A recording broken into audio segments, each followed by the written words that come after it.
We're going to move to Los Santos, start over. I made a deal. The slate will be totally wiped clean. Alright, everybody pays attention, no one gets hurt. Trust me, darling. Look at me, Amanda.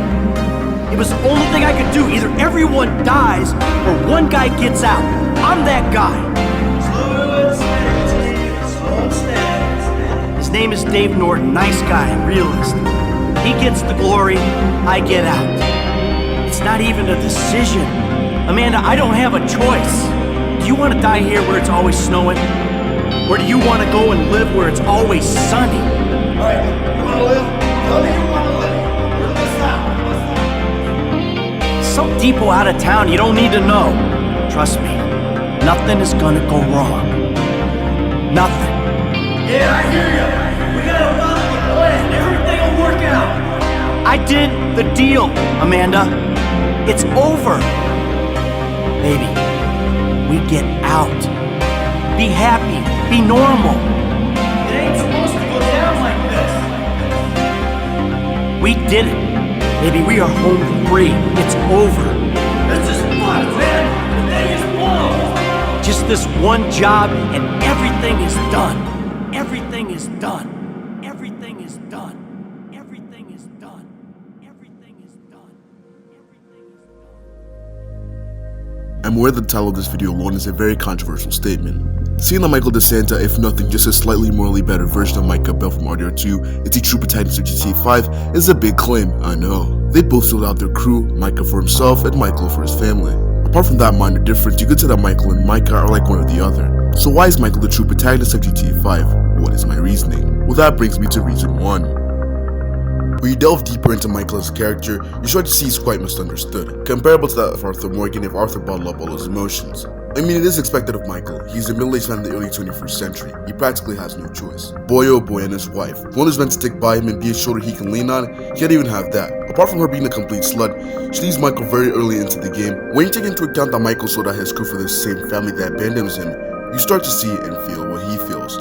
Underappreciation. Trevor and Franklin don't really have character arcs like Michael does. Trevor was always a maniac and still is by the end of the game, and Franklin just had a rags to riches type story. I've always felt like Trevor and Franklin were just added for the sake of the switch mechanic, more gameplay wise than story wise. Trevor is literally a playable villain, and Franklin, I've said this before, but I really think the story very well could do without him. He's just a typical gangbanger character that also took the role of son in him and Michael's father-son dynamic. Ultimately, he doesn't really play a big part in the story. He could have easily switched out or removed entirely.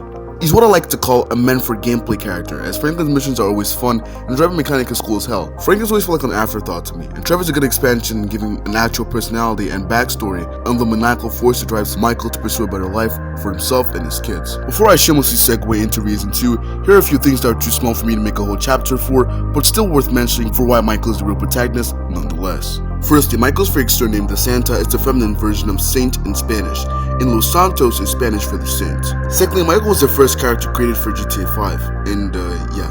That's all I got.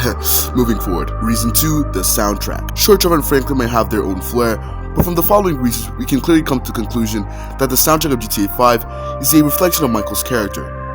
First, let's start off with my favorite song from the GTA 5 soundtrack, and a song I cannot go one video without using, the pause menu theme, which is playing right now.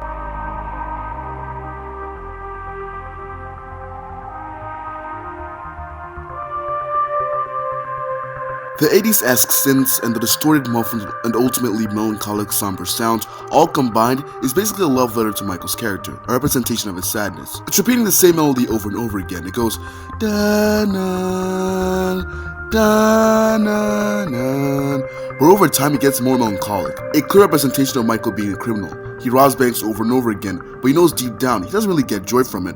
Sure, there's a thrill on the fame, but what he really loves is making movies. I'll make a video covering the GTA 5 soundtrack, but I have to say this.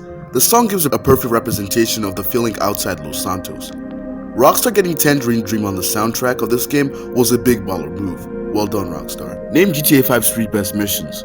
We all have different opinions, but for me, it's Meltdown, The Big Score, and Bury the Hatchet. What do 2 out of these 3 missions have in common? Michael being his central focus, and him doing something for his family. In Meltdown, we're protecting Michael's family from Meriwether solo, and this mission is gas, but my favorite mission when the game takes itself seriously and reminds you can never outrun your past, and from the soundtrack to the clever dialogue to the everything, Bury the Hatchet is a perfect representation of Rockstar's chef ability.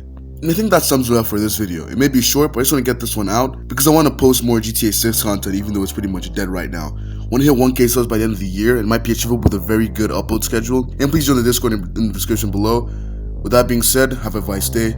But until next time, St. Doomers, that's Doomsday signing off.